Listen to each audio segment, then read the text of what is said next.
확실히 외대 논술 기출문제가요 어려워졌습니다.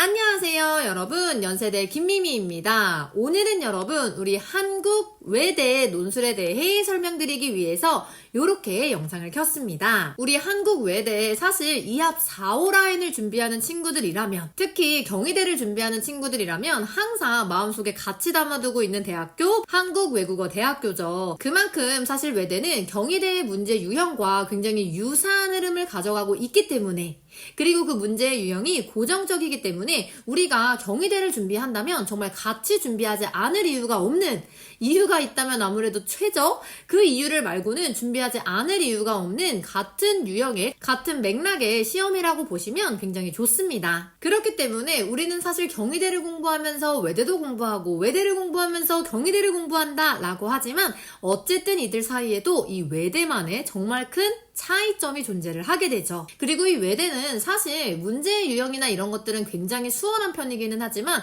정말 외대만의 까다로운 포인트들이 너무나도 많기 때문에 우리가 진짜 제대로 알고 준비해가지 않으면 좀 큰 코 다치기 쉬운 그런 대학교들 중에 하나입니다.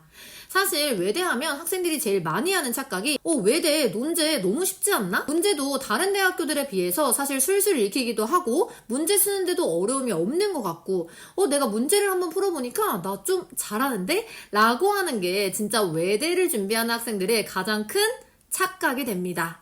얘들아, 이게 왜 착각이냐라고 한다면, 일단 이거는 보편적으로 학교를 막론하고 이 논제가 쉽다, 문제가 쉽다 라고 하는 것은 나뿐만 아니라 다른 친구들에게도 쉽다라는 소리예요.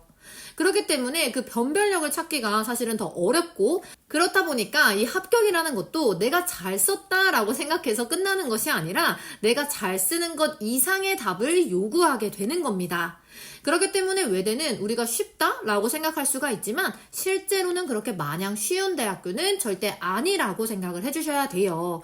외대도 충분히 외대만의 특징이 있고, 외대를 준비할 때 우리가 절대 놓치지 말아야 되는 포인트들이 있기 때문에 이번 영상을 통해서 여러분 잘 정리해 보시면 됩니다. 일단 무엇보다 중요한 것은 우리 가장 최근 기출인 24년도 기출에서의 외대가 혹시 변한 것이 있느냐, 이런 것들이 굉장히 중요하겠죠. 여러분, 이 부분에 대해서 분명하게 말씀드릴 수 있는 부분은 확실히 외대 논술 기출문제가요 어려워졌습니다. 그 난이도가 기존 기출들과 비교해 봤을 때 올라갔네? 라는 것은 분명하게 알아보실 수 있으실 거예요. 확실히 여러분, 이 외대 논술 난이도가 정말 높아지기는 했어요. 사실 외대 논술하면은 여러분들도 알다시피 되게 짧은 분량들, 그리고 눈이 있냐 없냐를 물어보는 수준의 영어 지문과 그래프, 게다가 그 분량 자체도 많지도 않고 충분히 우리가 풀 수 있을 정도의 분량과 난이도로 등장을 했죠. 그 중에서도 사실 학생들이 제일 만만하게 여겼던 부분들 중에 하나는 인문 계열에 나오는 영어 지문, 그리고 사회 계열에 나오는 그래프가 너무너무 쉬웠다라는 거야. 물론 최신 기출로 올수록 그나마 그래프는요 점차 완성도 높은 방향으로 나아가고 있기는 했어요. 어쨌든 이 두 개의 지문, 너무나도 수월했던 그 두 개의 지문이 24년도 기출문제에서는 보다 복잡해지고 난이도가 올라갔습니다. 인문계열의 영어 지문 같은 경우에는 기존에 시력 테스트를 하는 그 정도의 수준을 넘어가지고 이제는 단어라든지 그리고 문장이라든지 이런 것들이 술술술술 풀리는 단계는 넘어가게 됐다.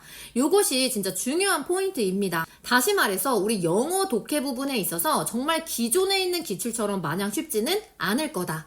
그리고 실제로 그 영어 지문의 난이도가 꽤나 높아졌기 때문에 학생들이 제대로 해석하지 못하고 답을 틀리는 경우도 정말 많았습니다. 또한 사회계열에 등장하는 그래프도 역시 마찬가지로 굉장히 수월하게 문제를 풀 수가 있었죠. 하지만 작년 기출에 등장한 이 그래프는요, 이제 변수가 3개가 등장을 합니다. 그래프에서 변수가 3개 등장한다라는 것은 정말 여러분들이 봐줘야 되는 포인트, 분석하고 해석하고 연결해야 될 그래프가 많아졌다라는 얘기야.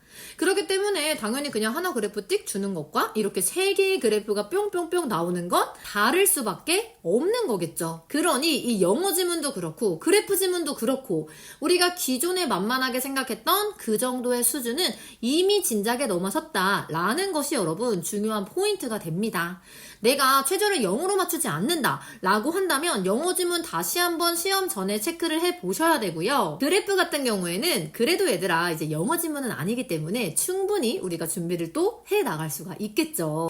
어쨌든 그렇다고 해서 영어 지문도 막 엄청 어렵다 이 정도의 수준은 아니지만 확실히 진짜 기존에 막 그냥 대충 읽어도 읽었던 그런 수준을 넘어서 진짜 한 번 더 생각해 봐야 되는, 그리고 그 분량도 조금 더 늘어나게 되는 그러한 변화가 있었다라는 거를 감안을 해두시고 외대를 준비하셔야 됩니다. 그러니까 이제 영어가 쉽다고 누구나 쓸 수 있는 그런 학교가 되지는 않았다라는 거죠. 더욱이 이러한 영어 지문과 그래프 지문을 넘어서서 우리가 외대는 논제가 3개씩 나오잖아? 그 과정에서 논제 1은 고정적이지만 논제 2번과 3번이 조금씩 변화하면서 더 정교한 문제로 등장을 하게 됩니다. 그렇다는 거는 얘들아, 우리가 어느 정도 외대도 변별력이 생기는 문제를 출제하고 있다라는 거야. 그렇기 때문에 뭐 기존에도 만만하게 봐서는 안 됐지만 지금은 더욱더 만만하게 보면 안 되는 기출문제가 됐다. 충분한 공부를 하고 가는 게 중요한 그런 기출문제로 확 탈바꿈을 했습니다. 그러니까 우리 완전히 이것도 특징들 잘 잡아가지고 공부하는 게 너무 중요하겠죠. 자, 그러면 우리 다시 외대 전반의 특징으로 돌아와서 우리 외대 논술 하면은 뭐 난이도가 올라갔다라고는 하지만 그래도 어쨌든 우리가 충분히 풀 수 있는 정도의 상대적으로 쉬운 난이도의 문제가 출제가 됩니다. 그렇지만 외대는 이러한 난이도와 별개로 여러분들을 채점하는, 여러분들의 답안을 채점하는 그 기준이 굉장히 까다롭다라는 것이 너무나도 독특한 특징이 돼요. 다시 말해서 그냥 주장 맞췄네? 동그라미 동그라미 치는 게 절대 아니라 외대가 갖고 있는 그 세세한 기준들에 모두 부합하는 학생들이 올 A플을 받으면서 합격을 할 수가 있게 되는 겁니다. 이제 외대 같은 경우에는 A플, A0, A- 이런 식으로 영어로 등급이 나뉘게 되는데 그 과정에서 여러분들이 진짜 최초합을 제대로 받기 위해서는 올 A플의 점수를 받아가는 게 굉장히 중요하겠죠. 그래서 외대는 여러분들에게 정말 세세한 항목마다의 채점 기준을 분명하게 제시하고 있습니다. 그 중에서도 정말 중요한 포인트, 우리가 되게 놓치기 쉬운 포인트가 바로 외대의 핵심어입니다. 핵심어가 뭐지? 라고 생각하는 친구들이 많을 텐데 사실 우리끼리는 키워드다라고 얘기를 하는 것이 외대에서는 핵심어라는 이름으로 등장해가지고 외대가 제시한 키워드를 그대로 적지 않으면 그 채점 등급을 하나 강등하는 그런 식의 굉장히 까다로운 키워드가 돼요. 그러니까 우리가 예를 들어서 뭔가 위계다 라고 하는데 그 위계를 막 서열이라고 쓰던지 불평등이라고 쓰던지 동의어가 정말 많죠. 근데 그러한 것들을 다 온전히 인정해주는 것이 아니라 우리 외대가 기출문제 내에서 혹은 논제 내에서 혹은 제시문에 있는 각각의 내용들을 통해서 너가 답안에 써야 되는 대립되는 핵심어를 보여줬어. 그러니까 너는 다른 단어들이 아니라 우리가 주는 그 핵심어를 그대로 답안에 적는 과정에서 A+를 받아야 돼 라고 주장을 하는 겁니다. 다시 말해 이 외대가 주는 핵심어는요, 이 핵심어를 온전히 쓰지 못하면 A+에서 A0로 그 채점의 등급이 한 단계씩 떨어지게 되는 굉장히 큰 감점의 대상이 된다라는 거예요. 그러니까 외대 전반에 걸쳐서 지문에 근거한 답안을 써야 되기 때문에 그 과정에서 키워드 또한 외대의 지문에 들어가 있는 혹은 문제에 나와 있는 그 핵심 키워드, 대립 키워드들을 분명하게 그대로 써주셔야 됩니다. 다시 말해 외대가 주는 핵심어를 지문을 통해서 온전히 그대로 적어야 된다라는 얘기야. 그래서 그거와 유사하게 쓸 수는 있지만 그럴 경우에는 사실상 이 점수에 있어서 등급의 감점이 생기는 부분이기 때문에 정말 주의해야 될 필요가 있게 되는 거죠. 그리고 또 두 번째, 어휘력과 가독성에도 역시 유의를 하셔야 됩니다. 이 부분은 원래 학교를 막론하고 어디든 동일한데 사실 학교마다 이러한 어휘력, 가독성에 가점을 주거나 혹은 감점을 하거나 이렇게 채점을 하는 기준, 점수의 배분이 모두 상이합니다. 근데 그 과정에서 외대는 역시 등급의 차등을 두는 가장 중요한 근거로서 어휘력과 가독성을 정말 중요하게 강조를 해요. 사실 이 외대 같은 경우에는 지문의 유형 자체가 여러분 사례를 중심으로 된 지문이 정말 많이 등장을 합니다. 혹은 문학작품도 정말 꾸준히 다양하게 등장을 하고 있죠. 그렇게 사례가 중심이 되고 문학작품이 중심이 되는 그러한 논제 같은 경우에는 여러분들이 정말 많이 하는 실수가 그냥 사례를 그대로 답안에 적는다든지 문학작품을 온전히 이해하지 못한 채 그냥 따라쓰게 한다든지 이런 식의 실수가 정말 많이 발생을 합니다. 그렇기 때문에 외대는 이러한 사례들 그리고 문학작품을 통해서 해당 지문이 말하고자 하는 주장을 정확하게 나만의 논술형 어휘로 전개할 수 있느냐 이 부분을 중점적으로 봐준다라는 거예요. 때문에 이는 지문의 유형과도 굉장히 밀접한 관련이 있는 부분인데 여러 개의 지문 속에 있는 사례를 절대 그대로 적지 말고 그 속에서 우리가 잡아야 되는 핵심어와 이 핵심어를 설명하는 과정에서의 여러분들의 어휘력 그리고 사실 이 지문이나 이런 것들이 쉬운 대학교는 얘들아 논제가 쉬워지는 순간 학생들의 그 가독성이 너무나도 중요한 채점 기준이 되기 때문에 외대에서는 정말 어쩔 수 없이 이러한 어휘력과 가독성에 굉장히 중요한 방점을 두고 있는 겁니다. 자, 이거에 연결해서 세 번째 바로 문장 간의 매끄러움이에요. 요거는 조금 추후에 설명을 하기는 하겠지만 이 외대가 이 모범 답안에 있어서 자기들도 좀 매끄럽지 않은 답안을 쓰기는 해. 근데 너희한테는 매끄러운 흐름을 분명하게 요구를 합니다. 우리가 이런 데에서 굳이 감점을 당할 필요는 여러분 절대 없겠죠. 그러니까 기본적으로 이 핵심어라는 제일 중요한 포인트 그리고 그에 따른 어휘력과 가독성과 문장의 매끄러움 이런 부분들은요 여러분 우리가 충분히 연습을 통해서 잡아줄 수가 있기 때문에 반드시 이런 부분에서 점수 차등되지 않도록 여러분 꼭 신경을 써주셔야 되는 부분입니다. 여기에 조금만 더 중요한 걸 얘기를 해보자면 사실 외대는요 여러분 문단 구성에 대한 채점 기준은 따로 존재하지 않습니다. 그렇기 때문에 이러한 문단 구성이 필수적으로 들어가 줘야 하는 그런 채점 기준이 있는 학교와는 다르게 애초에 이 문단 구성 자체의 중요성을 두고 있는 학교는 아니라는 거예요. 근데 얘들아 선생님이 지금 정확하게 정해줄게. 우리 이제 앞으로 이 외대 기출 문제를 풀 때 논제 1번은요 문단 구성 절대 없이 하나의 이어진 글로 답을 쓸 겁니다. 근데 논제 2번과 3번은요 필요한 만큼의 문단 구성을 반드시 할 거예요. 그러니까 요 부분들을요 그냥 얘들아 들어 그냥 익혀. 왜요 선생님 문단 구성 필요 없다면서요 라고 생각하지 말고 그냥 이 영상을 보는 순간부터 논제 1번은 문단 구성 없이 논제 2, 3번은 정확하게 문단 나누고 써야겠다 라고 연습을 하시면 됩니다. 뭐 간단하게 이유를 얘기하자면 논제 1번은 이 분량에 비해서 제시문의 수가 너무 많고요.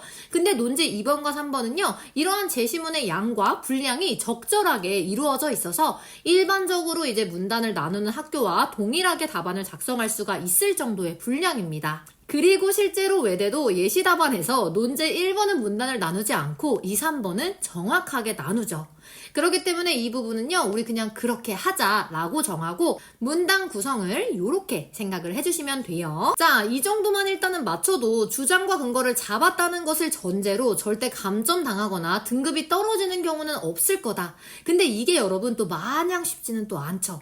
그렇기 때문에 역시 이것도 정말 많은 노력 우리가 어쨌든 열심히 한 만큼 결과가 나올 수 있기 때문에 분명하게 노력을 하면서 연습을 해줘야 되는 부분이에요. 그리고 아까 약간 흘려가듯이 말을 했는데 우리 외대 논술 같은 경우에는 외대 기출 같은 경우에는 또 주목할 만한 점이 있습니다. 진짜 어이없는 부분인데 외대 논술의 이 모범 답안 있잖아. 이 모범 답안은요 고정적이지가 않아요. 그래서 막 이제 매년 최신 기출만 푸는 친구들 같은 경우에는 선생님 외대 기출 안 이러는데요? 답안 이렇게 안 쓰이는데요? 라고 얘기하는 친구들이 종종 가끔 등장을 하는데 그건 얘들아 그 해에만 그런 거야. 라고 얘기할 수 있을 정도로 이 외대 논술의 예시 답안은요 논제가 동일함에도 불구하고 그냥 매년 자기들 맘대로 이렇게 썼다가 저렇게 썼다가 해버리는 게 바로 외대 모범 답안이에요. 그러면 학생의 입장에서는 사실 혼란스럽잖아. 그렇지만 반면에 선생님은 어쨌든 외대 논술 처음부터 끝까지를 다 같이 해왔던 그런 사람이기 때문에 우리가 지금까지 나왔던 이 모범 답안 전체를 통틀어서 감점당할 부분이 없을 정도로 탄탄하게 그 순서와 들어가야 될 부분과 빼도 되는 부분을 정해 가셔야 됩니다. 즉 동일한 논제에도 예시 답안은 조금 상이하게 나오기 때문에 우리가 이거를 정리해 가면서 고정적인 나만의 틀을 분명하게 잡아가야 된다라는 거예요. 논제 1번은 문제 유형 자체도 굉장히 고정적이기 때문에 우리 템플릿 정하기는 사실 너무 쉽고요. 다만 논제 2번과 3번은 어쨌든 각각 기출마다 문제 자체가 조금씩 변화하기 때문에 그런 과정에서 내가 논제에 따라서 이렇게 나오면 이렇게 저렇게 나오면 저렇게 내가 전개를 할 거다라는 고정적인 틀을요 여러분 정해 가셔야 된다라는 겁니다. 이거 굉장히 중요해. 물론 그렇다고 해서 여러분 문제 유형이 완전 바뀌는 건 아니고 항상 비교를 중심으로 전개가 되죠. 비교하고 평가하라. 약간 요런 흐름이 가는 거는 고정적인데 뭐 제시문의 개수라든지 그리고 공통점이 많은지 적은지 차이점이 중심인지 혹은 차이점이 하나밖에 없는데 그거를 중심으로 얘기하는 건지 이런 것들이 어쨌든 다양하게 나눠지기 때문에 그 과정에서 가장 큰 틀을 분명하게 잡아가는 과정은 여러분들의 시간 단축과 그리고 외래가 중요하게 생각하는 가독성까지 문장 간의 매끄러움까지 분명하게 가져가실 수가 있으실 겁니다.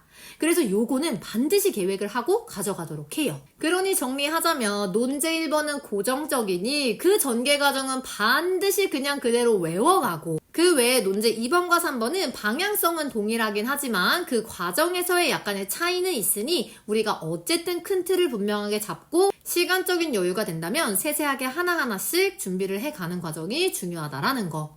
그러니까 여러분 우리 외대 평가 기준과 이러한 부분이 까다로운 만큼 우리도 까다롭게 준비해 가서 상대적으로 쉬운 난이도와 같은 이 외대에서 최초합을 할 수 있게 열심히 줘야 되겠죠. 자, 우리 이러한 한국 외대 인문 그리고 사회 논술에 대해서 정말 제대로 배우고 싶고 그 선생님이 말하는 틀 내가 스스로 할 시간 없으니 배워가고 싶다라고 한다면 우리 고정 댓글란에 있는 오픈 채팅방으로 언제든지 수업 문의 주시면 됩니다. 그럼 우리는 수업에서 봐요. 안녕!